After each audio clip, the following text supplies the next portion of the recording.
Hello dear students, welcome to Magnet Brains. मैं संचिता जैन आप सभी की सोशल साइंस एजुकेटर आज के सेशन में लेके आई हूँ आप सभी के लिए क्लास 10th के सामाजिक विज्ञान में ज्योग्राफी के चैप्टर नंबर 3 जल संसाधन का कंप्लीट चैप्टर रिवीजन। जी हाँ, पहले ये चैप्टर में आपको कई सारे पार्ट्स में पढ़ा चुकी हूँ। उसके बाद इस चैप्टर के NCERT solutions, multiple choice questions, most important question, इतनी सारी चीजें आपको बहुत अच्छे से मैंने पढ़ा दी हैं। उम्मीद है सारे लेक्चर्स आपने पढ़े होंगे। अगर सारे वीडियोस नहीं देखे हैं आपने तो फटाफट से जाइए और वो सारे वीडियोस भी देख लीजिए। और अब हमारे पैटर्न के अकॉर्डिंग बारी आती है कंप्लीट चैप्टर रिवीजन की, यानी कि एक सिंगल शॉट में, वन शॉट में आपको पूरे चैप्टर का रिवीजन कराया जाएगा। तो शुरू करने से पहले आप सभी से रिक्वेस्ट है कि जल्दी से जल्दी और ज्यादा से ज्यादा आज के सेशन को लाइक कर दें, शेयर कर दें, और अगर अभी तक आपने चैनल को सब्सक्राइब नहीं किया है तो जल्दी से जाइए और चैनल को सब्सक्राइब भी कर दीजिए। नोटिफिकेशन के बेल आइकन को प्रेस कर दीजिए ताकि जैसे ही वीडियो आए और आपको तुरंत वो वीडियो मिल जाए। तो चलिए, आपने लाइक शेयर सब्सक्राइब कर दिया होगा क्योंकि हम हर चीज आपको फ्री में उपलब्ध करा रहे हैं। क्लास 6 से लेके क्लास 12 तक के सारे कोर्सेज को फुली ऑर्गेनाइज कंप्लीट सिलेबस के साथ। जी हाँ, ई बुक्स और ई नोट्स भी आपको मिल जाएंगे। वीडियो के डिस्क्रिप्शन बॉक्स में जाना है, वहां पर एक लिंक आपको मिलेगी, लिंक पर क्लिक करना है, वहां से आप अवेल कर सकते हैं। सीबीएसई बोर्ड के साथ साथ MP board, UP board, Bihar board, Delhi board और राजस्थान बोर्ड के सिलेबस को कंप्लीट कराया जाता है। उन सारे स्टेट बोर्ड के सिलेबस को कंप्लीट कराया जाता है जहां पर एनसीईआरटी का पैटर्न फॉलो होता है, क्योंकि हम पढ़ाते हैं आपको एनसीईआरटी से। तो चलिए, इतनी सारी अच्छी बातों के साथ और आपके लाइक शेयर के साथ शुरू करते हैं आज का ये session complete chapter revision geography chapter number 3 जल संसाधन। तो चलिए आइए जानते हैं इसको।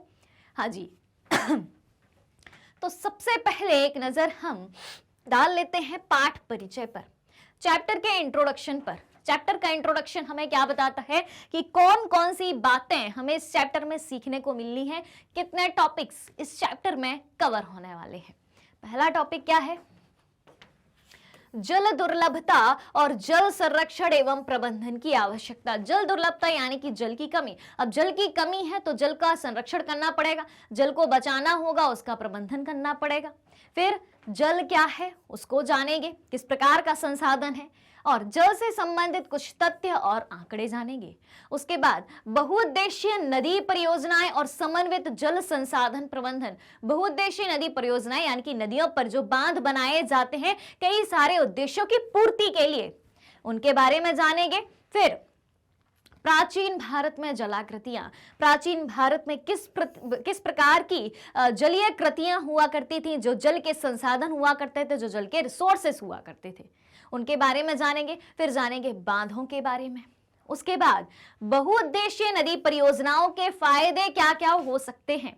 क्या बात है, बहुउद्देशीय नदी परियोजनाओं के फायदे क्या क्या हो सकते हैं, यानी कि बांधों से हमें क्या क्या फायदे होते हैं, बांधों से क्या क्या हानियां हो सकती हैं, और बहुउद्देशीय नदी परियोजनाओं के विरोध में आंदोलन, कि बहुउद्देशीय नदी परियोजनाओं के विरोध में कौन कौन से आंदोलन चलाए जा रहे हैं। ऑलराइट, क्योंकि हानि होगी तो भाई विरोध होगा, विरोध होगा यानी कि आंदोलन होगा।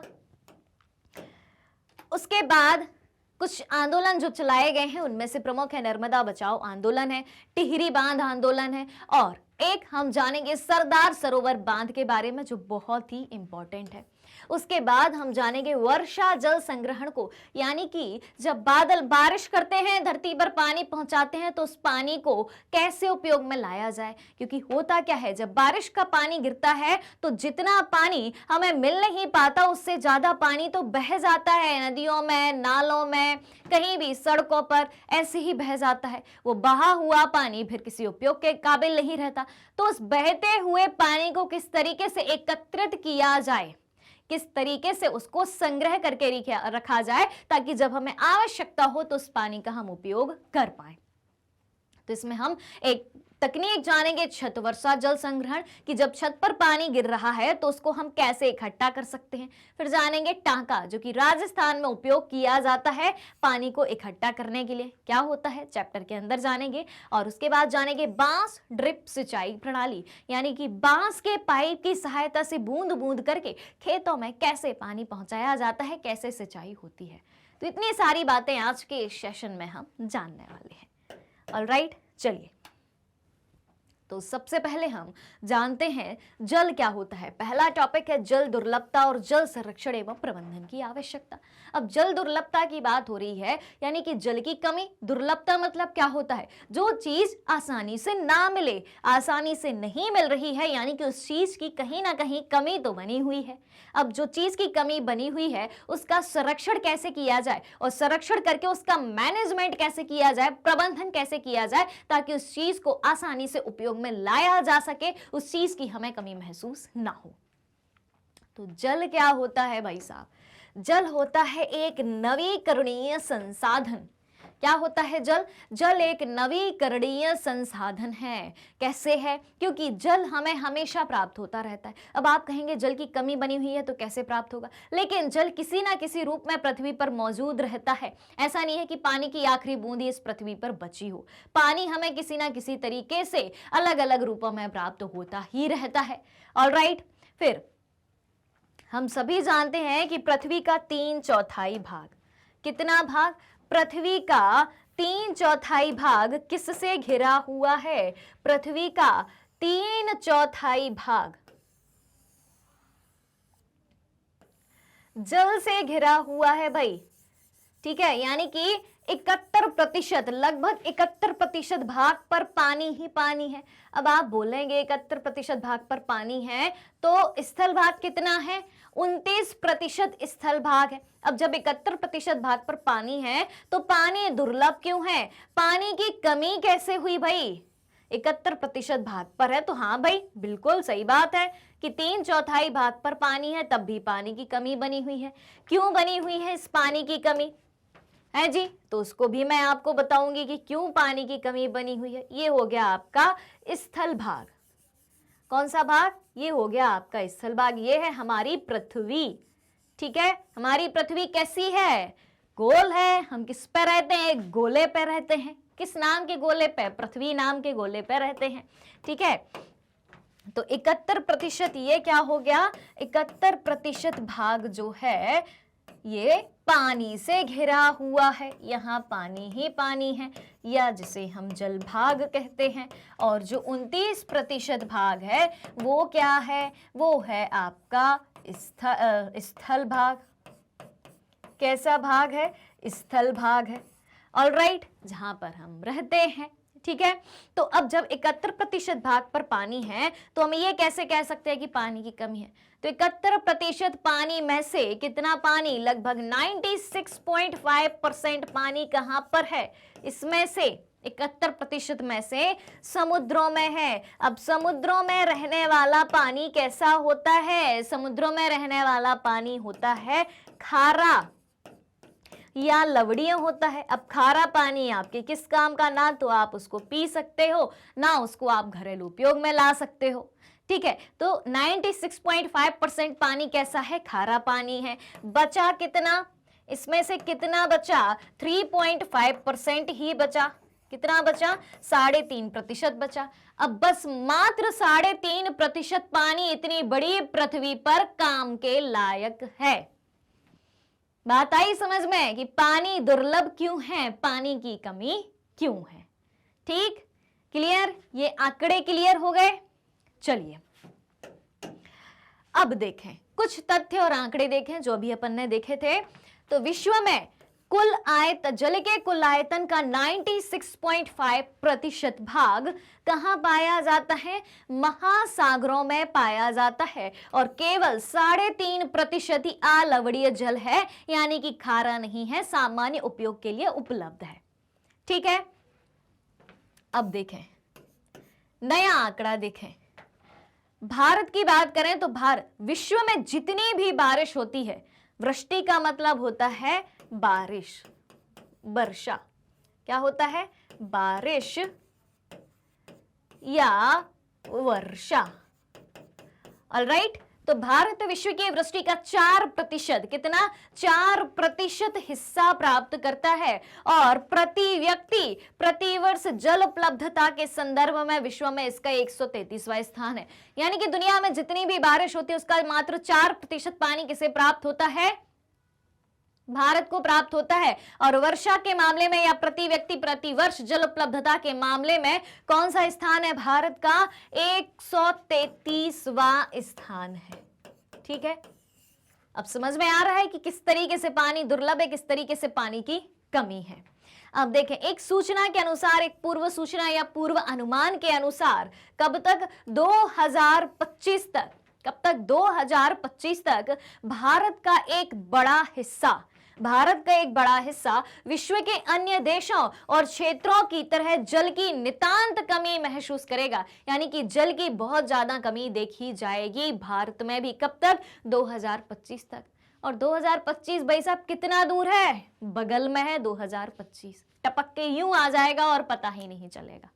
ठीक है, तो ये हो गए हमारे कुछ आंकड़े। और जल की दुर्लभता कैसे उत्पन्न होती है, जल की कमी कैसे उत्पन्न होती है? क्योंकि मांग बढ़ती जा रही है, ठीक है, लेकिन पूर्ति में कमी है, उपलब्धता में कमी है। यानी कि किसी चीज की डिमांड बढ़ती जाए लेकिन सप्लाई नहीं हो रही है जितनी जरूरत है, यानी कि उस चीज की क्या है? कमी है। तब तो भाई उपलब्ध नहीं करा पा रहे अपन। तो जल की दुर्लभता उसके बढ़ते मांग की तुलना में उपलब्धता में कमी के फलस्वरूप उत्पन्न होती है। जल दुर्लभता कैसे उत्पन्न होती है? कि डिमांड बढ़ती जा रही है लेकिन कमी जो है वो बनी की बनी हुई है। ऑलराइट, अब इस जल दुर्लभता के कारण क्या है? ये जो पानी की कमी बनी हुई है उसके कारण क्या है? तो चलिए जानते हैं। अत्यधिक प्रयोग और समाज के विभिन्न वर्गों में जल का असमान वितरण, ज्यादा से ज्यादा पानी का उपयोग किया जा रहा है। और समाज के जो विभिन्न वर्ग हैं, जैसे कि अमीर वर्ग और गरीब वर्ग, तो भैया पानी भी एक ऐसी चीज हो गई है इन दो वर्गों के बीच जिनमें असमान वितरण है। एक वर्ग को अनाप शनाप मात्रा में पानी मिल रहा है तो दूसरा वर्ग जो है अपने बर्तन लेके कई मीलों की यात्रा तय कर रहा है और पानी की पूर्ति कर पा रहा है। ठीक है, सबसे बड़ी समस्या पॉपुलेशन, अत्यधिक जनसंख्या। क्या है? पॉपुलेशन, अत्यधिक जनसंख्या किसका कारण है? जनसंख्या बढ़ती जाएगी, डिमांड बढ़ती जाएगी, पर पानी तो उतनी मात्रा में उपलब्ध है। ठीक है, तो जनसंख्या का अनुपात ज्यादा है और पानी की उपलब्धता का अनुपात कम है। अब अनुपात यानी कि रेशियो में एकदम ऊपर और नीचे का अंतर है, पानी की कमी होगी ही। ठीक, फिर उसके बाद भारत की नदियां, विशेषकर छोटी सरिताएं, छोटी छोटी नदियां, सरिता का मतलब भी नदी होता है, तो भारत की नदियां विशेषकर छोटी सरिताएं जहरीली धाराओं में परिवर्तित हो गई हैं। किसमें परिवर्तित हो गई हैं? जहरीली धाराओं में परिवर्तित हो गई हैं, जहरीली हो गई हैं अत्यधिक प्रदूषण के कारण। तो अब जल की कमी तो बनी ही रहेगी। भले ही पानी खूब उपलब्ध है लेकिन उपयोग करने लायक उपलब्ध नहीं है, प्रदूषित पानी है। फिर देखें, बड़ी बड़ी नदियां जैसे गंगा और यमुना की हम बात करें, ये भी शुद्ध नहीं है। बड़ी बड़ी नदियां भी शुद्ध नहीं है। पानी बड़ी बड़ी नदियों में खूब है लेकिन शुद्ध नहीं है, प्रदूषित है। कैसे यूज कर लोगे उस पानी को? कृषि आधुनिकीकरण, जी हाँ, कृषि का जितना ज्यादा आधुनिकीकरण होता जा रहा है, जितनी हाई क्वालिटी के बीज उसमें उपयोग किए जा रहे हैं पैदावार बढ़ाने के लिए, कीटनाशक, नए नए फर्टिलाइजर्स, पेस्टिसाइड्स, केमिकल्स जो यूज किए जा रहे हैं, उसमें क्या होता है कि सिंचाई की आवश्यकता ज्यादा होती है। यानी कि कृषि के आधुनिकीकरण के फलस्वरूप भी क्या हो रहा है? पानी में कमी आ रही है। उसके बाद बारी आती है नगरीकरण और औद्योगिकीकरण। तो नगरीकरण और औद्योगिकीकरण, जैसे जैसे इंडस्ट्रियलाइजेशन बढ़ रहा है, जनता कहाँ जा रही है रहने के लिए? गांवों से शहरों की ओर जा रही है, यानी कि शहर बढ़ रहे हैं, यानी कि अर्बनाइजेशन बढ़ रहा है इंडस्ट्रियलाइजेशन के कारण, औद्योगिकीकरण के कारण शहरीकरण या नगरीकरण बढ़ रहा है, जिससे पानी में कमी आती जा रही है। ठीक है, और इन सब कारणों का भारत की नदियों पर अत्यधिक दुष्प्रभाव है, गलत प्रभाव पड़ रहा है और हर दिन गहराता जा रहा है। यानी कि हर दिन पानी की कमी और ज्यादा बढ़ती जा रही है और इससे संपूर्ण जीवन खतरे में है। मानव जीवन तो खतरे में है ही, अब नदियों के प्रदूषित होने से, यानी कि जल स्रोतों के प्रदूषित होने से जो जल में रहने वाले जीव हैं, जलीय वनस्पति है, उसको भी खतरा उत्पन्न हो रहा है, क्योंकि उनका जीवन कहाँ है? जो जलीय वनस्पति है या जलीय प्राणी है, उनका जीवन पानी में ही है। अब पानी प्रदूषित हो गया तो क्या होगा? उनका जीवन भी खतरे में होगा। तो ये सब कारण है जिनके कारण पानी प्रदूषित हो रहा है। यहाँ पर दो फोटोज आपको दिखाई गई हैं, दो इमेजेस आपको दिखाई गई हैं, दो तस्वीरें आपको दिखाई गई हैं। ये देखें, ये कश्मीर का एक क्षेत्र है जहां पर आपको बर्फ दिखाई दे रही है। भाई साहब, बर्फ क्या है? पानी का ठोस रूप है, ठीक है। लेकिन एक महिला आपको सिर पर एक मटकी रखे हुए दूर तक जाती हुई दिखाई दे रही है पानी की तलाश में। अगर कोई मटकी सिर पर रखे है तो क्या मतलब है कि वो पानी की तलाश में है। और आप देख रहे हो पानी का एक रूप यहां पर मौजूद है, बर्फ। ये क्या है? बर्फ पानी का ठोस रूप है। लेकिन क्या आप इसको उपयोग में ला सकते हो? नहीं ला सकते, ठीक है। बर्फीला एरिया है, पानी का दूसरा रूप मौजूद है, पानी की दूसरी अवस्था ठोस अवस्था मौजूद है, लेकिन पानी की कमी बनी हुई है। ऑलराइट, अब देखें एक और इमेज देखें। एक और इमेज है जहां पर आपको बाढ़ का पानी दिखाई दे रहा है, चारों तरफ पानी भरा हुआ है।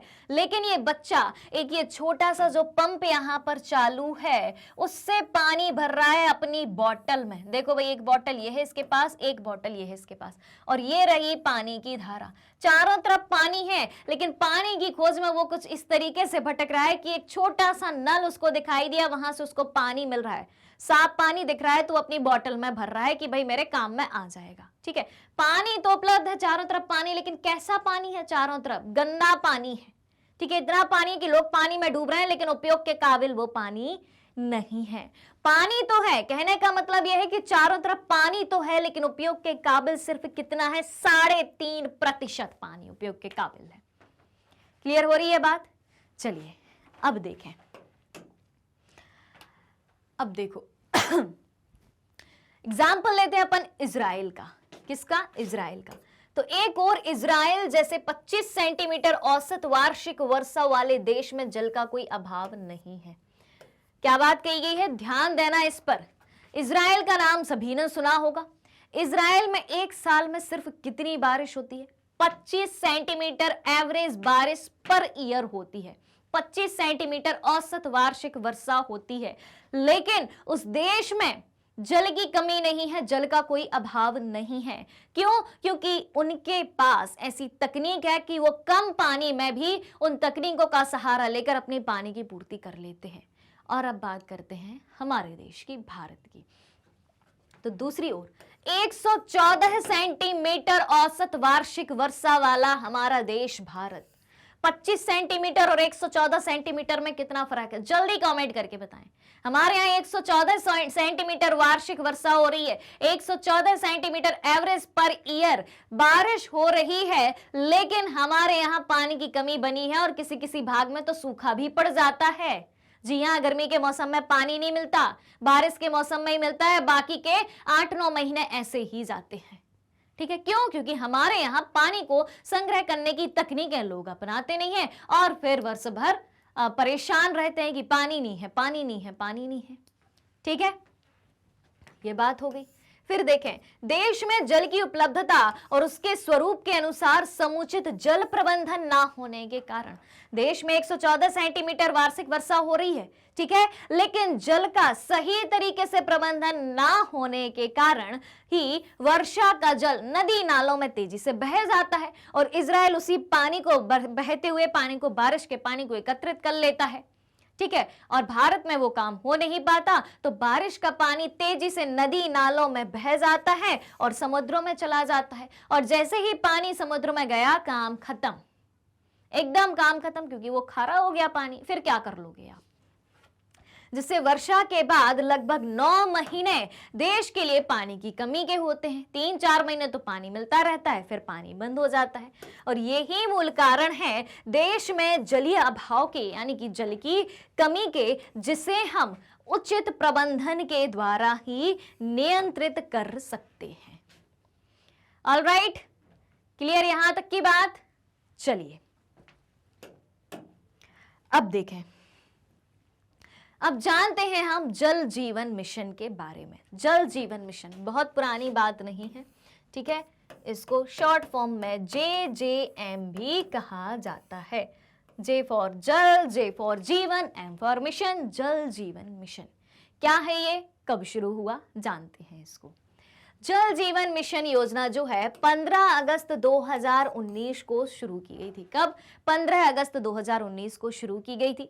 भारत सरकार के द्वारा शुरू की गई योजना है। तो भारत सरकार ने जल जीवन मिशन JJM की घोषणा करके ग्रामीण क्षेत्रों में रहने वाले लोगों के जीवन की गुणवत्ता में सुधार लाने और विशेष रूप से जीवन यापन को आसान बनाने के लिए सर्वोच्च प्राथमिकता दी है। यानी कि जल जीवन मिशन के तहत गांवों की जो पानी की समस्या है उसको सुधारा जाएगा।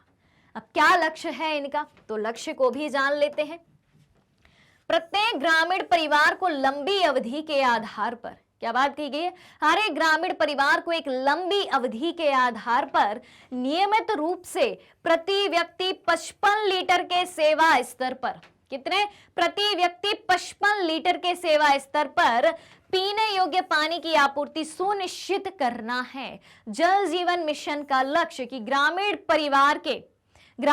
परिवार के प्रति व्यक्ति को नियमित रूप से एक लंबी अवधि तक 55 लीटर प्रति व्यक्ति पानी उपलब्ध करवाना है। ऑलराइट, तो ये बात हो गई किसकी? जल जीवन मिशन की। किसके द्वारा शुरू किया गया? भारत सरकार के द्वारा। कब? 15 अगस्त 2019 को। चलिए अब देखें, अब हम जानेंगे बहुउद्देशीय नदी परियोजना और समन्वित जल संसाधन प्रबंधन में। तो सबसे पहले इसमें हम जानेंगे प्राचीन भारत में जलीय कृतियों के बारे में कि प्राचीन भारत में जल की आवश्यकता को कैसे पूरा किया जाता था, कौन सी तकनीकें अपनाई जाती थी, कौन कौन से स्रोत हुआ करते थे। तो देखें, ईसा से 1 शताब्दी पहले इलाहाबाद के नजदीक श्रृंगवेरा में, कहां? इलाहाबाद उत्तर प्रदेश में श्रृंगवेरा में गंगा नदी की बाढ़ के जल को संरक्षित करने के लिए एक उत्कृष्ट जल संग्रहण तंत्र बनाया गया।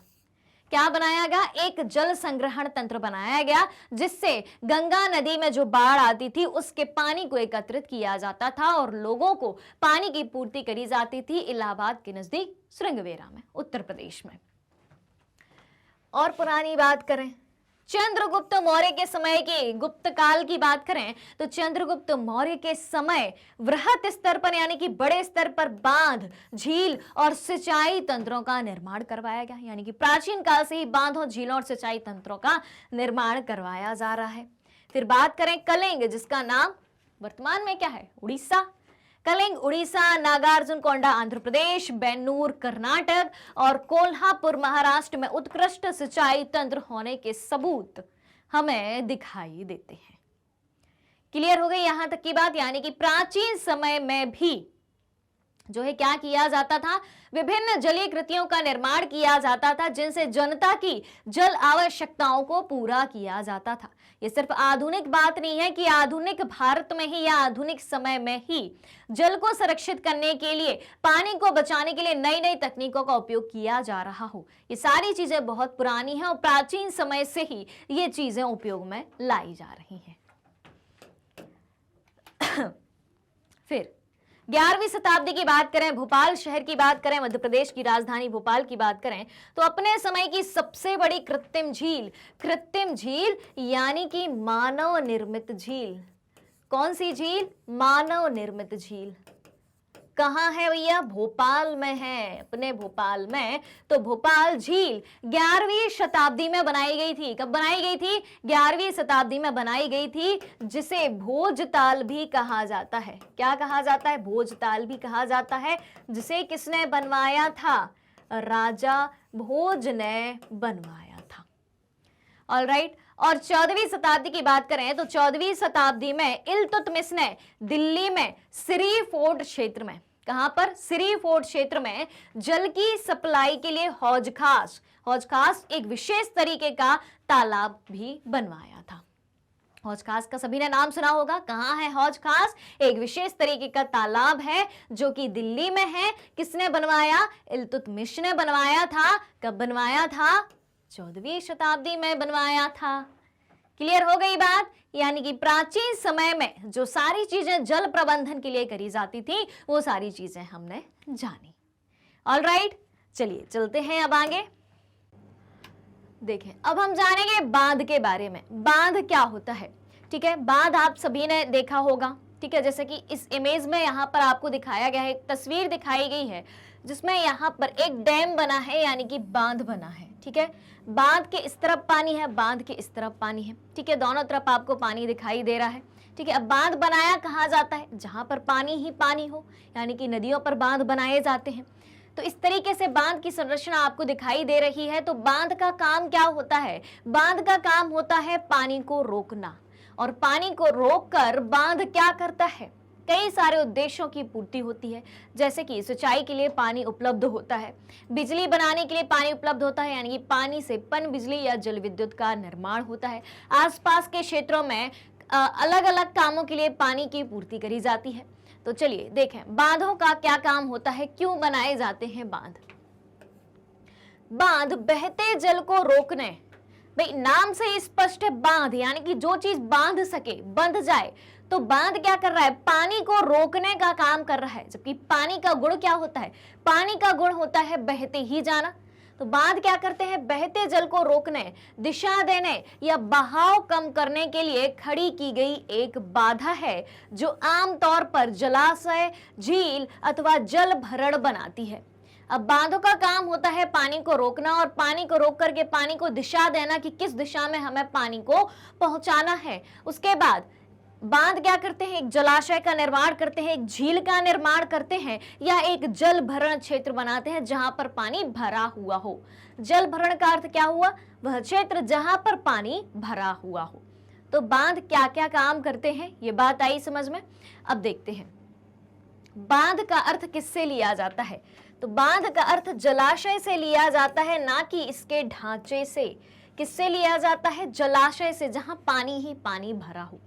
उसके बाद बांधों में क्या होता है, एक ढलवा हिस्सा होता है। ठीक है, यहां पर आपको दिखाई दे रहा होगा कुछ इस तरीके से, यहां पर देखें आप, यहां पर कुछ इस तरीके से ढाल वाला एरिया बना हुआ है।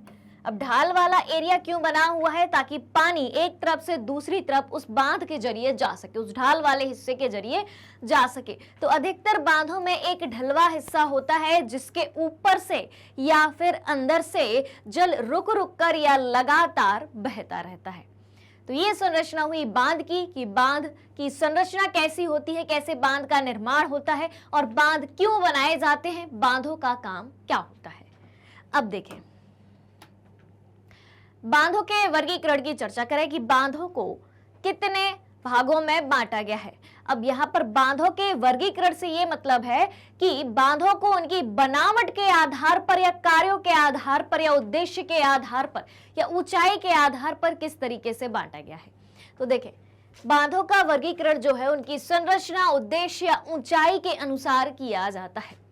संरचना की बात करें, सबसे पहले वर्गीकरण की बात करें संरचना की, तो इसका क्या मतलब है कि संरचना और उनमें प्रयुक्त पदार्थों के आधार पर बांधों को लकड़ी के बांध, जी हाँ लकड़ी के बांध भी बनाए जाते हैं, तटबंध बांध या पक्का बांध के अलावा कई उपवर्गों में बांटा जाता है।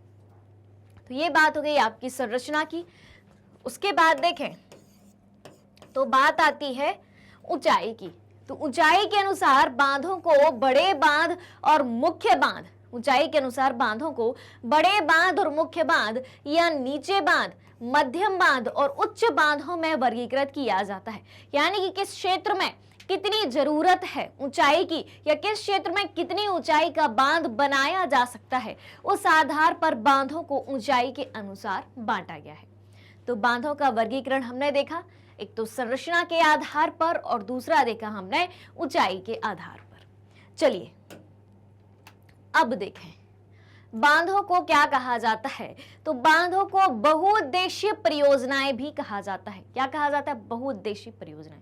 अब बहुउद्देशीय शब्द का अर्थ ही आपको पता है कि जिसके बहुत सारे उद्देश्य हों, यानी कि एक पंथ दो काज वाली कहावत आपने सुनी होगी।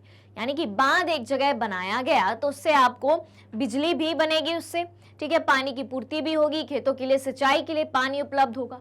तो ये कई सारे उद्देश्य हो गए। तो बांधों को बहुउद्देशीय परियोजनाएं भी कहा जाता है, और जहां एकत्रित जल के अनेकों उपयोग समन्वित होते हैं। क्या बात कही गई है? एकत्रित जल के अनेकों उपयोग समन्वित होते हैं। बांधों के द्वारा जो पानी रोका जाता है उसके कई सारे उपयोग किए जा सकते हैं, उसको कई सारे तरीकों से प्रयोग में लाया जा सकता है और कई सारे अनेक उद्देश्यों की पूर्ति करी जा सकती है। उदाहरण के तौर पर हम बात करें सतलज व्यास बेसिन में बने भाखड़ा नागल बांध की। जी हाँ, याद कर लो यहीं पर, सतलज व्यास बेसिन में बने भाखड़ा नागल परियोजना की जल विद्युत उत्पादन और सिंचाई दोनों के काम में आता है। जो सतलज व्यास बेसिन पर बना हुआ है भाखड़ा नागल बांध, वो किस किस काम में आता है? जल विद्युत उत्पादन में काम में आता है और सिंचाई दोनों के काम में आता है, यानी कि एक से ज्यादा उद्देश्यों की पूर्ति इस बांध से हो रही है। क्लियर हो गई यहां तक की बात? बढ़ा जाए आगे। यहां तक किसी को कोई समस्या, कोई डाउट, कोई क्वेश्चन, कुछ भी हो आपके मन में, फटाफट से आपको कमेंट में बता देना है, आपके हर सवाल का जवाब दिया जाएगा। चलिए तो चलते हैं आगे। अब देखें, बहुउद्देशीय नदी परियोजनाओं के फायदे हमें क्या देखने को मिलते हैं? क्या बात की गई? बहुउद्देशीय नदी परियोजनाओं के फायदे क्या देखने को मिलते हैं? तो सबसे पहले हम चर्चा करें विद्युत उत्पादन की। जी हाँ, बिजली का उत्पादन किया जाता है, पानी को रोककर बिजली का उत्पादन किया जाता है। सिंचाई कार्यों में उपयोग में आता है बांध का पानी या बहुउद्देशीय नदी परियोजनाएं। उसके बाद घरेलू और औद्योगिक उपयोग के लिए जल की आपूर्ति। आपके घरों में जितने भी काम हो रहे हैं, डायरेक्ट नल के थ्रू पानी की सप्लाई करी जाती है और उससे आप पूरे घर के काम कर लेते हैं। उद्योगों में पानी कहां से पहुंचाया जा रहा है? भाई बांधों के द्वारा या बहुउद्देशीय नदी परियोजनाओं के द्वारा ही पहुंचाया जा रहा है। फिर उसके बाद बाढ़ नियंत्रण। जी हाँ, जब नदी में बाढ़ आने लगती है तो बांध जो है उस बाढ़ को काबू पाने में आपकी सहायता करते हैं। मनोरंजन। जी हाँ, अब आप कहेंगे मनोरंजन कैसे? तो भाई जहां भी बांध होता है, बहता हुआ पानी है, एक झील जैसा नजारा होता है, एक जलाशय का नजारा होता है, तो बहुत ही सुंदर देखने में लगता है। तो पर्यटक वहां पर घूमने जाते हैं, पर्यटकों का मनोरंजन होता है।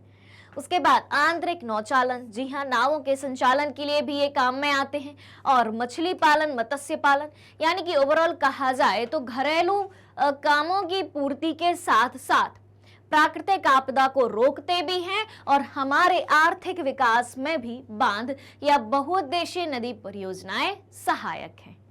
ऑलराइट, क्लियर यहां तक की बात? चलिए अब अपन जानते हैं एक एक करके कई सारे भारत के बांधों के बारे में कि कौन सा बांध किस नदी पर कहां बनाया गया है। तो ध्यान से सुनना है, ठीक है? तो इसको शुरू करने से पहले कि कौन कौन से बांध कहां कहां पर स्थित हैं, किस नदी पर स्थित है, जल्दी से आप सभी आज के सेशन को लाइक कर दें, शेयर कर दें और अगर अभी तक चैनल को सब्सक्राइब नहीं किया है तो तेजी से चैनल को सब्सक्राइब भी कर दें। करते हैं अब अपन शुरू। देखें, भारत मुख्य नदियां एवं बांध। किसकी चर्चा करेंगे हम? भारत में मुख्य नदियों और बांधों की चर्चा करेंगे। कौन सी नदी कहां पर है, किस पर कौन सा बांध बनाया गया है। तो सबसे पहले अपन ये भारत का नक्शा जो है स्पष्ट तरीके से ड्रॉ कर लेते हैं ताकि आप सभी को बहुत अच्छे से समझ में आए। चलिए, ऑलराइट, भारत का नक्शा तो सभी को बनाना आता है भाई। बताएं भाई, अब क्लास 10th के स्टूडेंट हैं, क्या कहते हैं? भारत का नक्शा तो सभी बना लेते हैं ना? सभी बना लेते हैं?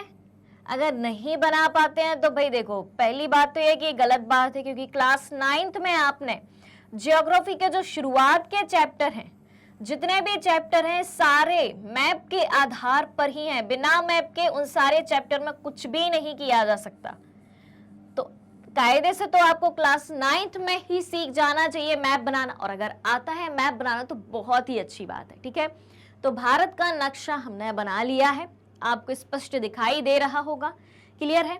अब देखें कौन सा बांध किस नदी पर कहां पर बनाया गया है। शुरू करते हैं ऊपर से, ठीक है? उत्तर दिशा से शुरू करते हैं। यहां पर हम दिशाओं को भी मेंशन कर लेते हैं।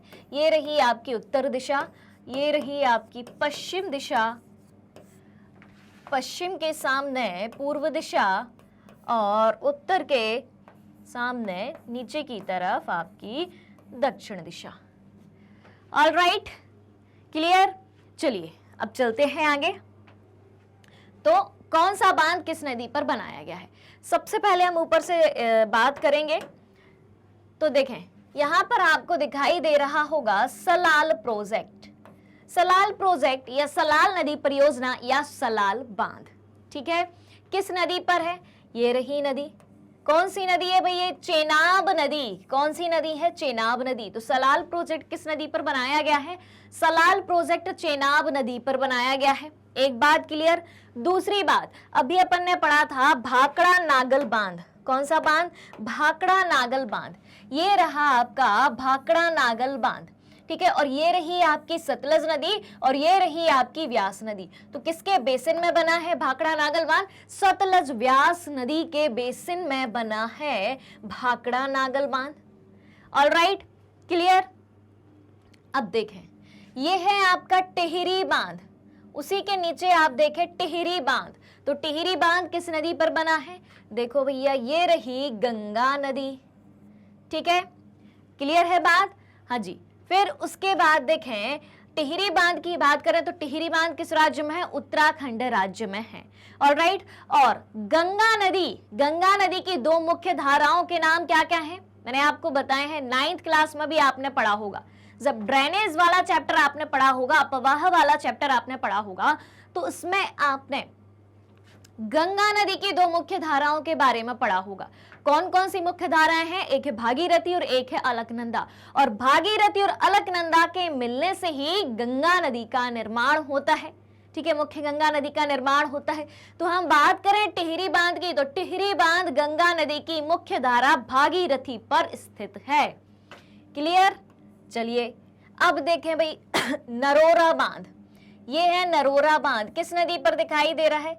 ये है भैया आपकी यमुना नदी पर, ठीक। अब आते हैं भाई चंबल नदी पर। ये रही चंबल नदी और चंबल नदी के ये रहे 3 बांध, यानी कि चंबल नदी पर कितने बांध हैं? 3 बांध बनाए गए हैं चंबल नदी पर।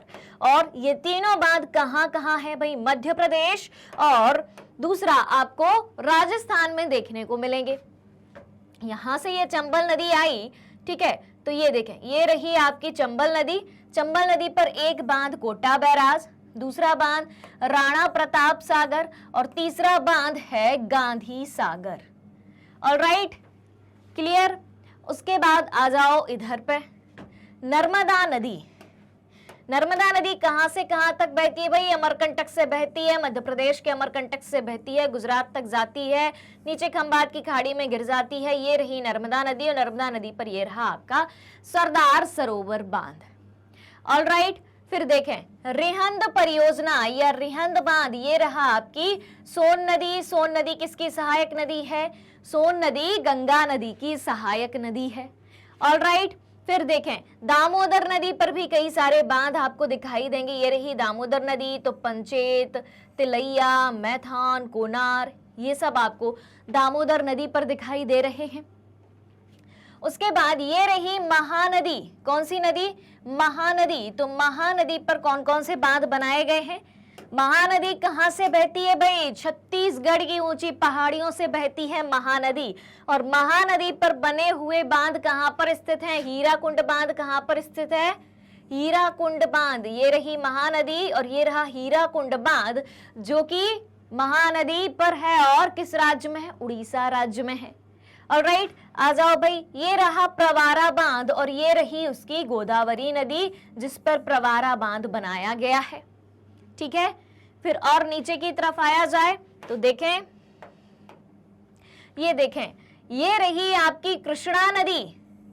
ये रही आपकी कृष्णा नदी। तो कृष्णा नदी पर ये देखो एक कोयना बांध है, नागार्जुन सागर बांध है और यहीं से आपको तुंगभद्रा नदी कर्नाटक की तरफ जाती हुई दिखाई दे रही होगी। तो इस पर तुंगभद्रा नदी पर कौन सा बांध है?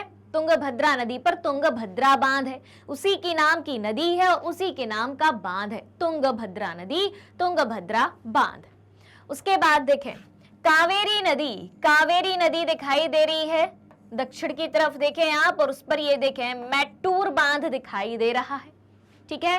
फिर केरल में हम आए तो केरल में हमें पेरियार नदी दिखाई देती है और पेरियार नदी पर पेरियार बांध दिखाई देता है। ऑलराइट, क्लियर हो गए सारे बांध, सारे नदी और किन किन राज्यों में ये नदी और बांध स्थित है। क्लियर है सबको, सब कुछ क्लियर? बढ़ा जाए आगे, जल्दी से बताएं, यहां तक की सारी बातें क्लियर? क्या कहते हो? एक बार गौर से देख के बताओ कि क्या एकाध बांध छूट रहा है? कोई बांध आपको ऐसा दिख रहा हो जो आपको नहीं बताया गया हो? ठीक है, हाँ जी, एक चीज बताना छूट रही है, वो ये है जैसे कि चंबल नदी पर 3 बांध बनाए गए हैं। कितने बांध? चंबल नदी पर 3 बांध बनाए गए हैं। तो ये जो कोटा बैराज और राणा प्रताप सागर है, कोटा बैराज और राणा प्रताप सागर ये बनाए गए हैं कहां पर? राजस्थान में। और गांधी सागर बांध जो कि चंबल नदी पर स्थित है वो मध्य प्रदेश के मंदसौर में स्थित है। ठीक, यानी 2 बांध राजस्थान में है चंबल नदी के और 1 बांध मध्य प्रदेश में है। ऑलराइट, चलिए, तो यहां तक की बातें क्लियर हैं? बढ़ा जाए आगे, सारी बातें याद रहेंगी। चलिए, ऑलराइट, अब देखें, बहुउद्देशीय नदी परियोजनाओं के फायदे तो हमने जान लिए, लेकिन इनसे होने वाली हानियां कौन कौन सी हैं तो उनको भी जान लेते हैं। बहुउद्देशीय नदी परियोजनाओं से होने वाली हानियां कुछ इस तरीके की हैं कि जब नदियों पर बांध बनाया जाता है, बांध नदियों पर बनता है ना, तो नदियों पर बांध बनाने और उनका बहाव नियंत्रित करने से, नदियों पर बांध किस लिए बनाया जाता है? ताकि उनके बहाव को कंट्रोल किया जा सके, ठीक है, पानी को रोका जा सके। तो जब बांध के द्वारा नदी के पानी का बहाव कम किया जाता है, पानी को रोका जाता है, तो नदी का जो प्राकृतिक बहाव है, ठीक है, नदी को पुश तो करना नहीं पड़ता बहने के लिए, नदी तो नेचुरल बहती है, प्राकृतिक बहाव है, ठीक है, अपने आप ही बहती है। तो नदी का जो प्राकृतिक बहाव है वो अवरुद्ध हो जाता है, यानी कि रुक जाता है। और जब नदी का प्राकृतिक बहाव जो है रुक जाए, अवरुद्ध हो जाए, जिसके कारण तलछट बहाव कम हो जाता है। तलछट बहाव यानी कि नदी की तली में जो चीजें जमी होती हैं, नदी अपने प्राकृतिक बहाव के द्वारा उनको आगे ले जाती है। लेकिन जब नदी का प्राकृतिक बहाव रोक दिया तो नदी की तली में जो चीजें जम जाती हैं उनका बहाव भी कम हो जाता है। वो चीजें कैसे बहेंगी? फिर जब नदी की तली में जमी हुई चीजें नहीं बहेंगी तो वो चीजें जलाशय में, जलाशय की तली पर या नदी की तली पर एकदम जमा हो जाएंगी, जिससे नदी का जो तल है नीचे का वो ज्यादा चट्टानी हो जाएगा। कैसा हो जाएगा? चट्टानी हो जाएगा, पथरीला हो जाएगा। और नदी जलीय जीव आवासों में भोजन की कमी हो जाएगी। नदी में रहने वाले जो भी पेड़ पौधे हैं या फिर जो जीव जंतु निवास करते हैं, जो प्राणी निवास करते हैं, उनको भोजन की कमी हो जाएगी। उनको भोजन की कमी हुई, उनके आवास उनसे छीन लिए गए, यानी कि वो मर गए। ठीक है, तो जो नदी का पारिस्थितिक तंत्र है, नदी के जो पेड़ पौधे जीव जंतु हैं, वो नष्ट होने लगेंगे। ऑलराइट, तो ये हो गई हानि। फिर बाढ़ के मैदान में बनाए जाने वाले जलाशयों द्वारा वहां मौजूद, अगर किसी बाढ़ के मैदान में जलाशय बनाया गया है, बांध बनाया गया है, तो वहां मौजूद वनस्पति और मिट्टियां जल में डूब जाती हैं, जो कालांतर में अपघटित हो जाती हैं। अगर बाढ़ के मैदान में कोई जलाशय यानी कि बांध बनाया गया है तो क्या होता है? वहां मौजूद जो मिट्टी है, जो वनस्पति है, वो जल में डूब जाती है और कालांतर में यानी कि समय के परिवर्तित होने के अनुसार, समय के बढ़ने के अनुसार वो मिट्टी और वो वनस्पति अपघटित होने लगती है। क्लियर हुई यहां तक की बात? तो ये हो गई बहुउद्देशीय नदी परियोजनाओं से हानि, यानी कि बांधों के निर्माण से क्या क्या हानि होती है। अब अगली बात देखें हानियों में, तो स्थानीय समुदाय, ठीक है, स्थानीय समुदाय यानी कि जहां पर नदी है वहां पर नदी के आसपास के क्षेत्र में रहने वाले लोग, वहां के स्थानीय लोग या स्थानीय समुदाय या वहां के लोकल कम्युनिटी, ठीक है, उनको क्या होना पड़ता है? विस्थापित होना पड़ता है। क्योंकि जहां नदी है वहां पर अगर कोई बांध बनाया जाना है तो आसपास का क्षेत्र खाली करना पड़ेगा और वहां जो लोग निवास करते हैं, ठीक है, वहीं पर उनका घर बार है, आजीविका का यानी कि रोजगार का साधन है, सब चीजें हैं और वहीं के वातावरण के अनुकूल वो अपना जीवन जीना जानते हैं, लेकिन मजबूरीवश उन्हें दूसरी जगह रहने जाना पड़ता है। तो उनके लिए तो घाटा है, क्योंकि उनका घर बार, आजीविका सब छिन गई। अब उन्हें दूसरी जगह जाना पड़ेगा, दूसरी जगह जाके सारी चीजें फिर से जमानी पड़ेगी, यानी कि एक नई जिंदगी बसानी पड़ेगी वहां पर उन्हें। ठीक, तो स्थानीय समुदाय के वृहत स्तर पर विस्थापन का कारण भी है बांध। ठीक, उसके बाद इसके कारण भूमि निम्नीकरण की समस्या भी बढ़ी है। भूमि निम्नीकरण यानी कि भूमि के प्रदूषित होने की समस्या भी किसके कारण बढ़ी है? बांधों के कारण या बहुउद्देशीय नदी परियोजनाओं के कारण बढ़ी है। अब देखें, बहुउद्देशीय योजनाओं के कारण भूकंप की संभावना बढ़ जाती है। क्या हो जाता है? बहुउद्देशीय योजनाओं के कारण भूकंप की संभावना बढ़ जाती है और साथ ही अत्यधिक जल के उपयोग से जल जनित बीमारियां यानी कि पानी के द्वारा जो बीमारियां होती हैं, ज्यादा पानी से भी बीमारियां होती हैं। फसलों में कीटाणु लग जाते हैं तो फसलें भी बीमार हो जाती हैं और फसलें खराब हो जाती हैं और प्रदूषण भी फैलता है। तो ये सारे घाटे यानी कि हानियां या नुकसान बहुउद्देशीय नदी परियोजनाओं या बांधों से होते हैं। क्लियर यहां तक की बात? क्या फायदे हैं, क्या नुकसान है, यहां तक की कहानी क्लियर है? ऑलराइट, चलिए तो चलते हैं अब आगे। अब देखें, अब जब बहुउद्देशीय नदी परियोजनाओं से हमने देखा कि कई सारी हानियां हो रही हैं, नुकसान हो रहे हैं, घाटा हो रहा है, तो भाई उनके विरोध में आंदोलन भी चलाया जाएगा ताकि इस तरीके की हानियां ना हो। तो कई सारे आंदोलन भी चलाए गए हैं बांधों के विरोध में या बहुउद्देशीय नदी परियोजनाओं के विरोध में। तो चलिए जानते हैं कौन कौन से वो आंदोलन हैं।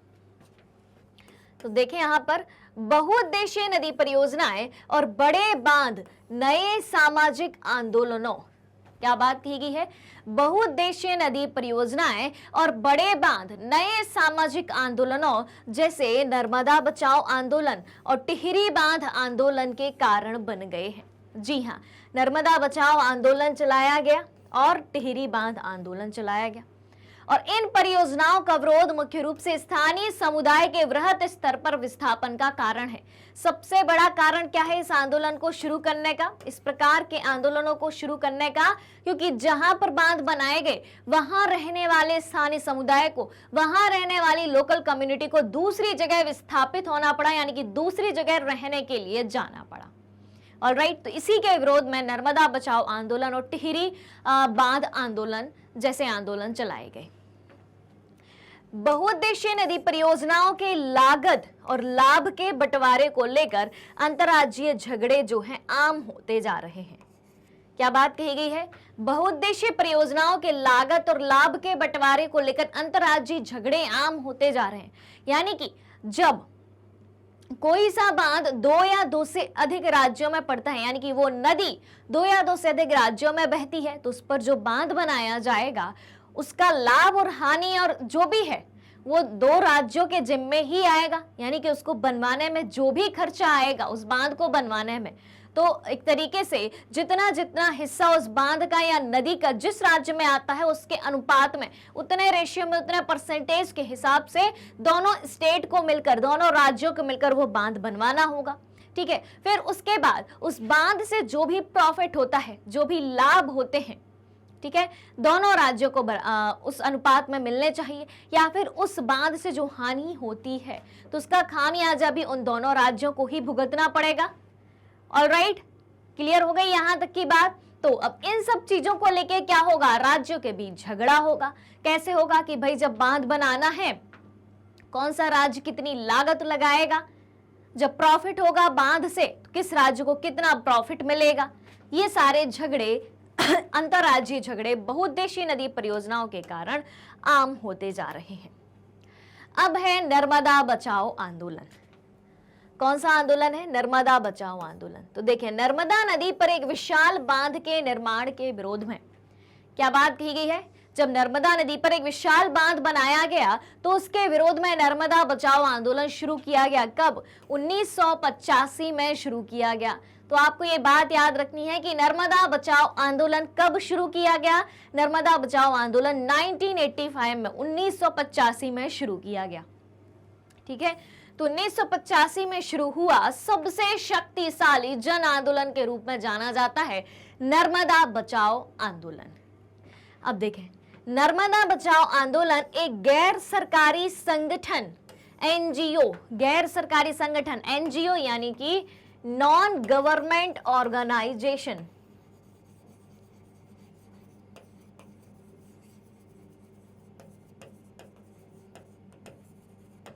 ऑलराइट, तो नर्मदा बचाओ आंदोलन एक गैर सरकारी संगठन है जो जनजातीय लोगों यानी कि सरकार के द्वारा नहीं चलाया गया ये आंदोलन। किसके द्वारा चलाया गया? जनजातीय लोगों यानी कि जो गैर सरकारी लोग हैं, किसानों, पर्यावरणविदों और मानव अधिकार कार्यकर्ताओं को गुजरात में नर्मदा नदी पर सरदार सरोवर बांध के विरोध में लामबंद करता है। ठीक है, किन किन के द्वारा चलाया गया? जनजातीय लोगों। सबसे पहले बात करते हैं कि किन के द्वारा चलाया गया। तो जनजातीय लोगों, किसानों जो वहां पर निवास करते हैं, जो जनजाति, जो ट्राइब्स वहां पर निवास करती हैं, जो किसान वहां पर निवास करते हैं, उनके द्वारा। पर्यावरणविद यानी कि जो पर्यावरण की सुरक्षा के लिए काम करते हैं, उनके द्वारा। मानव अधिकार कार्यकर्ताओं जो मानव के अधिकारों की लड़ाई लड़ते हैं, उन कार्यकर्ताओं के द्वारा ये आंदोलन चलाया गया। कहां चलाया गया? गुजरात में। किस नदी पर? किस नदी को बचाने के लिए? नर्मदा नदी। और कौन सा बांध बनाया गया नर्मदा नदी पर गुजरात में? सरदार सरोवर बांध। तो सरदार सरोवर बांध के विरोध में गुजरात में नर्मदा नदी को बचाने के लिए नर्मदा बचाओ आंदोलन चलाया गया। अब यहां पर एक शब्द है लामबंद। तो लामबंद का क्या मतलब होता है? लामबंद का मतलब है भीड़ इकट्ठी होना। ठीक है, जब बहुत सारी संख्या में भीड़ इकट्ठी हो जाती है तो उसे कहते हैं लामबंद या लामबंदी। ऑलराइट, क्लियर यहां तक की बात? तो ये हो गया आपका नर्मदा बचाओ आंदोलन। क्यों चलाया गया भाई? क्यों चलाया गया? तो मूल रूप से शुरू में यहां आंदोलन जंगलों के बांध के पानी में डूबने, जंगल के जंगल बांध के पानी में डूब रहे थे जैसे पर्यावरणीय मुद्दों पर केंद्रित था। और हाल ही में इस आंदोलन का लक्ष्य क्या है कि बांध से विस्थापित गरीब लोगों को सरकार से संपूर्ण पुनर्वास सुविधाएं दिलवाना हो गया है। पहला उद्देश्य तो यह है कि जो जंगल आसपास के बांधों के निर्माण से डूब रहे थे उनको बचाना। और दूसरा क्या था? दूसरा ये था कि बांध के निर्माण के दौरान जिन गरीब व्यक्तियों को दूसरी जगह पर विस्थापित किया गया था, ठीक है, उन्हें दूसरी जगह जाना पड़ा था, तो भाई सरकार उन्हें उनके पुनर्वास की व्यवस्था करवाए, यानी कि फिर से उनके आवास बनवाने की व्यवस्था की जिम्मेदारी किसकी होगी? सरकार की होगी। क्योंकि सरकार ने ये बांध बनवाया है और सरकार ने उन लोगों को दूसरी जगह पर जाने को मजबूर किया है, तो जिम्मेदारी किसकी बनती है? उनको उनका घर दिलाने की सरकार की। ऑलराइट, तो नर्मदा बचाओ आंदोलन क्यों चलाया गया, ये बात भी आपको समझ में आ गई होगी। अब देखें, अब बात करें हम सरदार सरोवर बांध की। किसकी? सरदार सरोवर बांध। तो सरदार सरोवर बांध कहां पर है? गुजरात में, जिसके विरोध में नर्मदा बचाओ आंदोलन चलाया गया। तो गुजरात में नर्मदा नदी पर बनाया गया है और भारत की एक बड़ी जल संसाधन परियोजना है। जी हाँ, जिसमें 4 राज्य सम्मिलित हैं। कौन कौन से हैं? तो देखें, महाराष्ट्र, मध्य प्रदेश, गुजरात और राजस्थान। कौन कौन से 4 राज्य सम्मिलित हैं? महाराष्ट्र, मध्य प्रदेश, गुजरात और राजस्थान इसमें सम्मिलित हैं। और सरदार सरोवर परियोजना गुजरात तथा राजस्थान के सूखाग्रस्त तथा मरुस्थलीय भागों की जल आवश्यकता को पूरा करती है। ऑलराइट, यानी कि सरदार सरोवर बांध से गुजरात और राजस्थान के कितने गांवों को लाभ प्राप्त होता है, कितने गांवों की जल की आवश्यकता की पूर्ति होती है। ऑलराइट, तो ये बात हो गई सरदार सरोवर बांध के बारे में। चलते हैं अब आगे।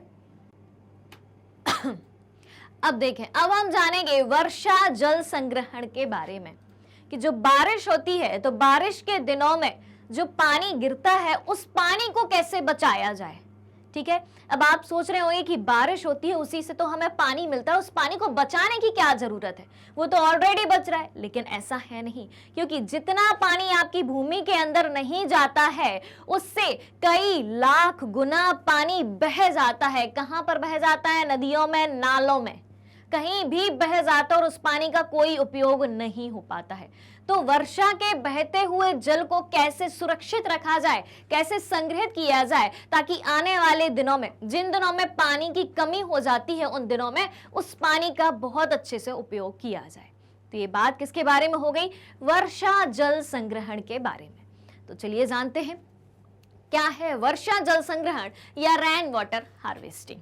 देखें, धरातल पर गिरने वाले वर्षा के बूंदों को संचय कर उपयोग करने की प्रक्रिया को कहा जाता है वर्षा जल संग्रहण। क्या कहा गया है? धरातल पर गिरने वाली वर्षा की बूंदों को संचय करना यानी कि इकट्ठा करना। जो आपकी पृथ्वी पर धरातल पर बारिश की बूंदें गिर रही हैं उनको इकट्ठा करना और उस पानी का उपयोग करने की प्रक्रिया क्या कहलाती है? वर्षा जल संग्रहण कहलाती है। ऑलराइट, चलिए तो देखें, पहाड़ी और पर्वतीय क्षेत्रों में लोगों ने गुल अथवा कुल, कहां पर? पहाड़ी और पर्वतीय क्षेत्रों में, खासतौर से पश्चिमी हिमालय में, ये याद रखना है आपको, पश्चिमी हिमालय। तो पहाड़ी और पर्वतीय क्षेत्रों में लोगों ने गुल अथवा कुल, खासतौर से पश्चिमी हिमालय क्षेत्र में गुल अथवा कुल जैसी वाहिकाएं नदी की धारा का रास्ता बदलकर खेतों में सिंचाई के लिए बनाई हैं। अब जैसे कोई पहाड़ी एरिया है, ठीक है, पहाड़ी एरिया है, वहां से कोई नदी बहती हुई आ रही है, ठीक है, कोई नदी बहती हुई इस तरीके से आ रही है, तो अब उस नदी की धारा को, उस नदी के पानी को खेतों तक कैसे पहुंचाया जाए? तो क्या करना है भाई? कुछ इस तरीके से, मान लो कि ये खेत है आपका, कुछ इस तरीके से नदी के बीच में से ही एक धारा को रास्ता बनाकर कहां मोड़ देना है? खेतों की तरफ मोड़ देना है। इसे ही क्या कहा गया है? गुल या कुल। यानी कि नदी की एक धारा को वाहिका के रूप में, नदी की ये धारा क्या है जो मोड़ के इस तरफ खेतों तक पहुंचाई गई है, एक नया रास्ता बनाकर, उसे कहा जाता है वाहिका। और पहाड़ी क्षेत्रों की भाषा में इसे क्या कहा जाता है? इसे कहा जाता है गुल अथवा कुल कहा जाता है। ऑलराइट, इससे क्या होगा कि खेतों में सिंचाई हो जाएगी। नदी का रास्ता थोड़ा सा बदल दिया, यानी कि पूरी नदी का रास्ता नहीं बदलना है, नदी की तरफ से एक अपन को रास्ता बनाना है और नदी की एक धारा को उस रास्ते से हमें खेतों तक पहुंचाना है, ताकि हमारे खेतों तक क्या पहुंच पाए? पानी पहुंच पाए और सिंचाई हो पाए। Alright, clear? अब देखें, अब बात करें तो राजस्थान में पीने का जल एकत्रित करने के लिए छत वर्षा जल संग्रहण का तरीका आम था। क्या बात की गई? राजस्थान की बात कही कि राजस्थान में पीने का जल एकत्रित करने के लिए छत वर्षा जल संग्रहण का तरीका आम था। अब राजस्थान में क्या किया जाता है? छत से पानी इकट्ठा किया जाता है। किस तरीके से किया जाता है? जैसे कि आप देखें, ये एक घर बना है, ठीक है, घर पे छत है, सबके घर में छत होती ही है, ठीक है, तो ये बारिश का पानी जो गिर रहा है और जो आपकी छत पर पहुंच रहा है, या जो पानी आपकी छत पर पहुंच रहा है उसे आप बचा सकते हैं, ठीक है। जो पानी रोड पर बह रहा है उसे भले ही ना बचा पाए, लेकिन छत पर बहने वाले पानी को, छत पर आने वाले पानी को बचा सकते हैं। कैसे? छत से एक पाइप अपन को कनेक्ट करना है जमीन के अंदर, और जमीन के अंदर पानी कैसे पहुंचेगा? पहले से एक भूमिगत टैंक या एक बड़ा सा गड्ढा बना लेना है, ठीक है। तो जो छत से पाइप गया है जमीन के गड्ढे की तरफ, उससे पानी सीधे उस जमीन के गड्ढे में या टैंक में या भूमिगत टैंक में पहुंच जाएगा, ठीक है। और जब उस पानी की हमें आवश्यकता होगी तो कुछ इस तरीके से, या तो हम जो मशीन वाले पंप आते हैं उनसे, या फिर हैंड पंप की सहायता से उस पानी को बाहर निकाल कर उसे अपने उपयोग में ला सकते हैं। क्लियर हो गई बात। फिर पश्चिम बंगाल की हम बात करें तो पश्चिम बंगाल में बाढ़ के मैदान में लोग अपने खेतों की सिंचाई के लिए बाढ़ जल वाहिकाएं बनाते थे, ठीक है।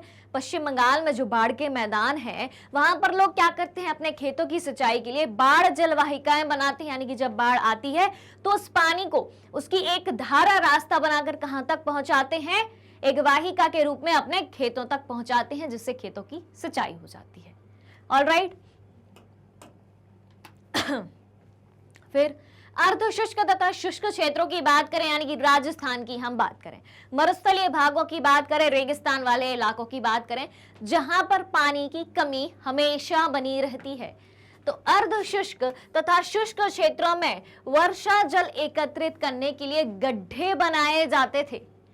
क्या बात की गई है? अर्धशुष्क तथा शुष्क क्षेत्रों में वर्षा जल एकत्रित करने के लिए क्या बनाए जाते थे? गड्ढे बनाए जाते थे, ताकि मृदा को सिंचित किया जा सके, ठीक है, और संरक्षित जल को खेती के उपयोग में लाया जा सके। क्लियर? और राजस्थान के अर्धशुष्क तथा शुष्क क्षेत्रों में लगभग हर घर में पीने का पानी संग्रहित करने के लिए भूमिगत टैंक अथवा टांका हुआ करते थे। जो मैंने अभी आपको बात बताई कि छत से पाइप को कनेक्ट करके जमीन में बनाए हुए गड्ढे तक पानी पहुंचाया जाता है। तो उस जमीन में बनाए हुए गड्ढे को क्या कहा जाता है? भूमिगत टैंक। और राजस्थान में उसको क्या कहते हैं? उस टैंक को टैंक ना कह के टांका कहते हैं। क्या कहते हैं? टांका। क्लियर? यहां पर बनी है एक इमेज, छत पर पानी आया, पानी पाइप के जरिए आपके भूमिगत टैंक में पहुंच रहा है। Alright, clear? चलिए अब देखें जो शुष्क और अर्धशुष्क क्षेत्रों में वर्षा जल एकत्रित करने के लिए गड्ढे बनाए जाते थे जिनको टांका कहा जाता है, या जो पानी मृदा को सिंचित करने के लिए भी काम में आ सकता है, तो राजस्थान के जिले जैसलमेर में इन्हें क्या कहा जाता है? राजस्थान के जैसलमेर जिले में इन्हें खादीन और जोहड़ कहा जाता है। क्या कहा जाता है? खादीन और जोहड़ कहा जाता है। जो पानी, वर्षा का जो पानी खेती के लिए सुरक्षित करके रखा जाता है। ऑलराइट, तो खादीन और जोहड़, दो ये शब्द भी आपको याद रखने हैं। अब देखें छत वर्षा जल संग्रहण, डिटेल में अब अपन इसको जानेंगे कि वास्तव में ये होता कैसे है। ठीक है, तो पीवीसी पाइप तो सभी जानते हैं। ठीक है, जो पीवीसी पाइप होता है अपने घरों में लगा होता है, पॉलीविनाइल क्लोराइड का जो पाइप होता है उसका इस्तेमाल करके छत वर्षा जल एकत्रित किया जाता है पाइप के सहारे। ठीक है, और रेत और ईंट का प्रयोग करके जल का छनन किया जाता है, यानी कि फिल्टर किया जाता है। जो पाइप से पानी आ रहा है, ठीक है, वो पानी गंदा भी होगा तो उसको कैसे फिल्टर किया जाएगा? तो किसके सहारे? रेत और ईंट के सहारे पानी का फिल्टर किया जाता है और भूमिगत पाइप के द्वारा जल हौज तक ले जाया जाता है। यानी कि जमीन के अंदर, भूमि के अंदर जो एक हौज बनाई गई है, जो टैंक बनाया गया है, हौज को टैंक भी कहा जाता है या टैंक को हौज भी कहा जाता है। तो भूमिगत पाइप के द्वारा जो पानी है वो हौज तक ले जाया जाता है, जहां से इसे तुरंत प्रयोग में भी लाया जा सकता है। और हौज से अतिरिक्त जल कुएं तक ले जाया जाता है, यानी कि जो टैंक आपने जमीन में बनाया है उसमें पानी भरा, छत का आया हुआ, ठीक है, अब उसको अपने आसपास के क्षेत्रों में जो कुआं है, ठीक है, उस तक भी पहुंचाया जाता है। उससे भी आप कनेक्टिविटी कर दो तो वहां भी पहुंच जाएगा। ठीक है, फिर कुएं का जल भूमिगत जल का पुनर्भरण करता है, बिल्कुल करता है, और बाद में इस जल का हम उपयोग कर सकते हैं। यानी कि सीधी सी बात यह है कि जब पानी गिरता है, बारिश होती है, तो बारिश के मौसम में हम बहते हुए पानी को वेस्ट होने से कैसे बचाएं, उस पानी को हम एकत्रित करें, ठीक है, भूमिगत टैंकी के द्वारा, छत वर्षा जल संग्रहण की तकनीक के द्वारा, और जब भविष्य में हमें पानी की आवश्यकता हो तो हम उस पानी को उपयोग कर पाए। ऑलराइट, चलिए टांका कैसे काम करता है, जिस टांके की हमने बात करी थी, तो टांका घरों की ढलवा छतों से पाइप द्वारा जुड़े होते हैं। बिल्कुल, ये रही आपकी घरों की ये ढलवा छत, ठीक है, ये हो गया घर। लो भाई, 1 मिनट में घर बन गया, सब कुछ बन गया भाई, दरवाजे भी बन चुके हैं, ठीक है, छत पर पानी भी गिरने लगा है, छत पर पानी गिरने लगा है, नीचे हमने एक टैंक बना लिया है, उस टैंक की कनेक्टिविटी हमने छत से एक पाइप के माध्यम से कर दी है, उस पाइप से पानी भी आने लगा है। ये क्या हो गया आपका टांका, ठीक है। तो टांका घरों की ढलवा छतों से पाइप के द्वारा जुड़े होते हैं, और वर्षा जल जो घरों की ढालू छतों पर गिरता है, ये ढलान वाली छतों पर जो पानी गिर रहा है उसे पाइप के द्वारा भूमिगत टांका, जो ये भूमिगत टांका बनाया है हमने या टैंक बनाया है, टांका कहाँ बनाया है, मुख्य घर अथवा आंगन में बनाया है, उसके अंदर पानी ले जाया जाता है पाइप से, और यह इसे जल की कमी वाली ग्रीष्म ऋतु तक, क्योंकि सबसे ज्यादा पानी की कमी कब आती है, सबसे ज्यादा पानी की कमी ग्रीष्म ऋतु में आती है, तो इसे जल की कमी वाली ग्रीष्म ऋतु तक पीने का जल उपलब्ध करवाने वाला जल स्रोत बनाता है। ऑलराइट, क्लियर यहां तक की बात। तो टांका कैसे काम करता है, यहां तक कहानी क्लियर हो गई आप सभी को। बढ़ा जाए अब आगे, चलिए अब देखें वर्षा जल अथवा पलार पानी, जी हाँ, वर्षा जल को पलार पानी भी कहा जाता है, जैसा कि इन क्षेत्रों में पुकारा जाता है, यानी कि राजस्थान साइड वर्षा जल को पलार पानी के नाम से भी जाना जाता है, उस नाम से भी पुकारा जाता है। ये प्राकृतिक जल का शुद्धतम रूप समझा जाता है। जी हाँ, सबसे शुद्ध जल कौन सा होता है? बारिश का जल जो सीधा आता है, सबसे शुद्ध जल होता है। और कुछ घरों में तो टांकों के साथ भूमिगत कमरे भी बनाए जाते हैं। जी हाँ, यहाँ पर टांका बनाया, यानी कि टैंक बनाया इस तरीके का, और भूमि के अंदर ही बना है, ये गड्ढा खोद के, तो उसी के बाजू में कमरा भी बना दिया एक। ठीक है, अब भूमिगत कमरा है तो वो वैसे भी ठंडा रहेगा, और टांके के बाजू में है वो कमरा। ठीक है, टांके के बाजू में है वो कमरा, तो क्या होगा? उस भूमिगत टैंक के बाजू में है, इसमें पानी भरा है, तो वो कमरा एकदम एसी जैसा ठंडा होगा। ठीक है, तो कुछ घरों में तो टांकों के साथ भूमिगत कमरे भी बनाए जाते हैं, क्योंकि जल का यह स्रोत इन कमरों को भी ठंडा रखता है, जिससे ग्रीष्म ऋतु में गर्मी से राहत मिलती है। ठीक है, तो हर जगह से फायदा दे रही है पृथ्वी क्या बोलते हैं, प्रकृति आपको। ठीक है, लेकिन क्या आप उस चीज का फायदा उठा पा रहे हैं? नहीं, उल्टा उस चीज को नष्ट करने में आप लगे हुए हैं। इसी वजह से जो है, अब आजकल की हम दुनिया की बात करें, तो जलवायु की बात करें या मौसम की बात करें, तो गर्मी ज्यादा समय तक पड़ती है। क्यों? क्योंकि हम प्रकृति का अंधाधुंध दोहन कर रहे हैं। ठीक है, बड़ी मात्रा में रोडों पे आपको बड़ी संख्या में कारें चलती हुई दिखाई दे रही होंगी। ठीक है, हर एक व्यक्ति के पास अपनी पर्सनल कार है। कोई भी व्यक्ति क्या नहीं करना चाहता? पब्लिक ट्रांसपोर्ट का यूज करना नहीं चाहता। ठीक है, अब आप सोचो, जहां एक बस जो कि पब्लिक ट्रांसपोर्ट है, एक बस में कई सारे यात्री यात्रा कर सकते हैं, मान लो 50 यात्री यात्रा कर सकते हैं, वही 50 यात्री ये बोले कि नहीं, हमें हमारी अलग अलग कार चाहिए, तो 50 कारें आपको रोड पर चलती हुई दिखाई देंगी। अब 50 कारों से कितना प्रदूषण होगा? एक बस के कंपैरिजन में 50 गुना प्रदूषण होगा। हर घर में एसी लगे होते हैं, 2-2 4-4 एसी लगे होते हैं। ठीक है, तो ये सब चीजें क्या है? ये सब चीजें आपको अंदर से तो सहायता कर रही हैं, ऐशो आराम की जिंदगी तो दे रही हैं, लेकिन ये पर्यावरण को नुकसान पहुंचा रही हैं, और जैसे ही पर्यावरण को नुकसान पहुंचता है, उसका आपके स्वास्थ्य पर डायरेक्ट असर पड़ता है। क्लियर हुई बात? तो हमें किन चीजों को अपनाना है? प्राकृतिक चीजों को अपनाना है, प्रदूषण को बचाना है, ताकि आने वाले भविष्य में हमें किसी भी तरीके की समस्याओं का सामना ना करना पड़े, और वर्तमान में जो समस्याएं हैं उनसे भी हमें मुक्ति मिल सके। चलिए अब देखें, बात करें मेघालय की तरफ चलते हैं। तो मेघालय की राजधानी शिलांग में छत वर्षा जल संग्रहण तकनीक प्रचलित है। कौन सी? छत वर्षा जल संग्रहण तकनीक प्रचलित है। ठीक है, अब चेरापूंजी और मौसिम राम की बात करें। चेरापूंजी और मौसिम राम के बारे में तो आप सभी ने सुना होगा। चेरापूंजी और मौसिम राम ऐसे स्थान है जहां पर विश्व की सबसे अधिक वर्षा होती है। जी हाँ, और चेरापूंजी और मौसिम राम शिलांग से कितने दूर है भाई? शिलांग से मात्र 55 किलोमीटर की दूरी पर हैं, और शिलांग में पीने के जल की गंभीर कमी है। अब आप सोचो, कौन कौन से दो जगह? चेरापूंजी और मौसिम राम शिलांग से मात्र 55 किलोमीटर है, और चेरापूंजी मौसिम राम में वर्ष भर बारिश होती है, विश्व की सबसे ज्यादा बारिश होती है, और शिलांग में पीने के पानी की कमी है। कितने किलोमीटर की दूरी पर? 55 किलोमीटर की दूरी पर। ठीक है, तो शिलांग के लोग क्या करते हैं? शिलांग के लोग शहर के लगभग हर घर में छत वर्षा जल संग्रहण की व्यवस्था है। जब बरसात में पानी गिरता है तो उस पानी को वो भूमिगत टैंक के द्वारा इकट्ठा करके रखते हैं। तो घरेलू जल आवश्यकता की कुल मांग के लगभग 15-20% हिस्से की पूर्ति छत जल संग्रहण से ही होती है।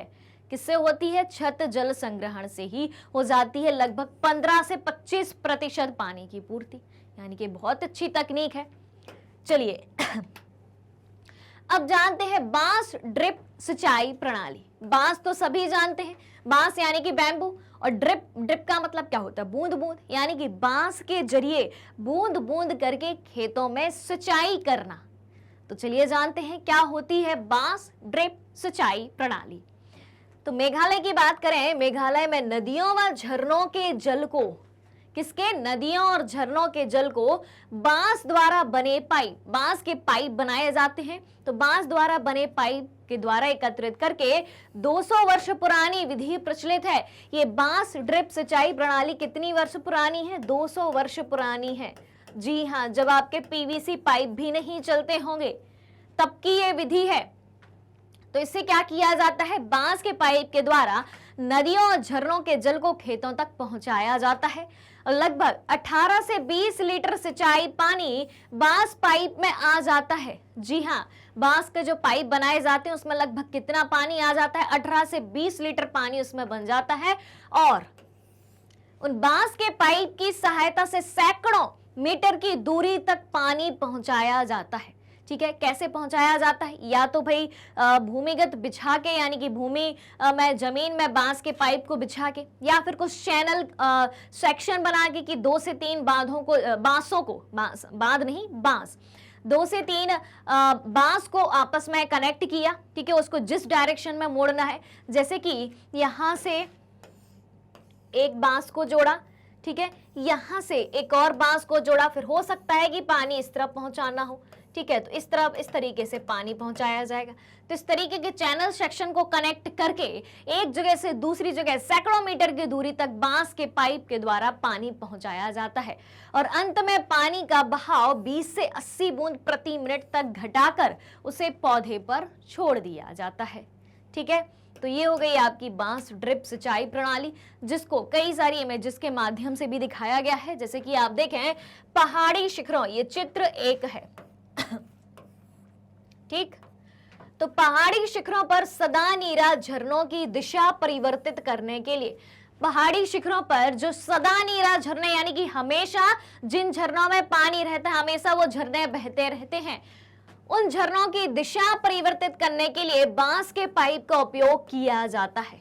ठीक है, किसकी दिशा चेंज करने के लिए? जो झरने हमेशा बहा करते हैं।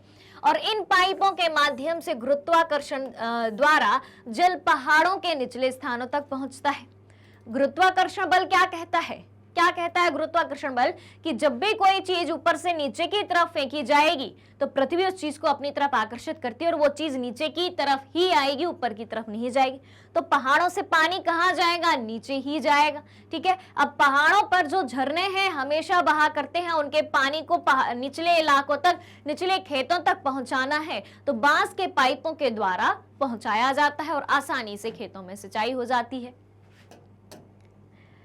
अब देखें चित्र 2 और 3, ये देखें, ये 2 नंबर की इमेज है, ये 3 नंबर की इमेज है। इसको ध्यान से सुनना।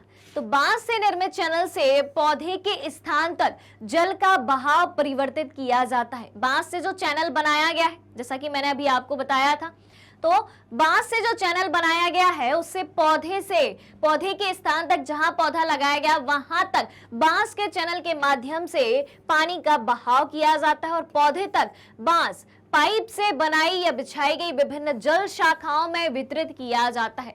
यानी कि जितनी भी पौधे की शाखाएं हैं, हर एक शाखा तक पानी पहुंचेगा और पाइपों में जल प्रवाह इनकी स्थितियों में परिवर्तन करके नियंत्रित किया जाता है। क्लियर? अब देखें, यदि पाइपों को सड़क के पार ले जाना हो तो क्या किया जाएगा?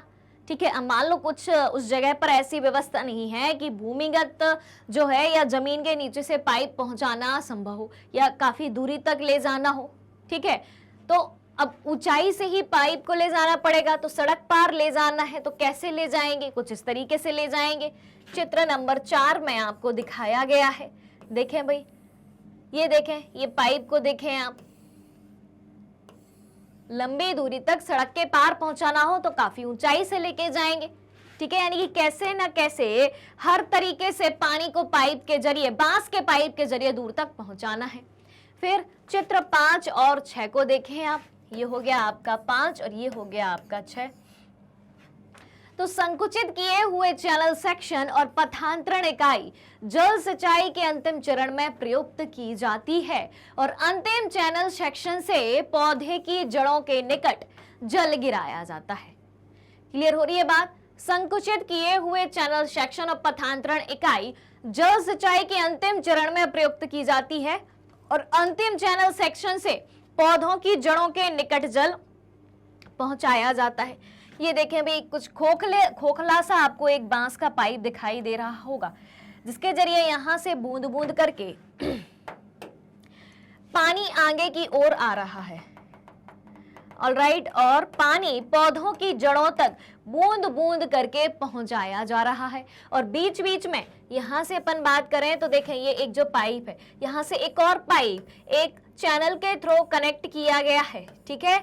और यानी जहां जैसी व्यवस्था हुई, जहां जैसी जरूरत पड़ी, वहां पर एक पाइप और बीच में लगाकर अलग अलग जगह पौधों की जड़ों तक पानी पहुंचाया जा रहा है। तो ये बात हो गई आपकी बांस ड्रिप सिंचाई प्रणाली के बारे में। और इसी के साथ छत वर्षा जल संग्रहण या फिर पानी को संग्रहित करने की अलग अलग तकनीकों के साथ हमारा ये चैप्टर यहीं पर खत्म होता है। इस चैप्टर का आज हमने कंप्लीट चैप्टर रिवीजन किया है, यानी कि वन शॉट में आपको पूरा चैप्टर कंप्लीट कराया गया है। इसके पहले ये चैप्टर मैंने आपको कई सारे पार्ट्स में पढ़ाया है। उसके बाद इसके NCERT solutions, multiple choice questions, most important question, काफी सारी चीजें करा दी और आज अपन ने कंप्लीट चैप्टर रिवीजन भी कर लिया।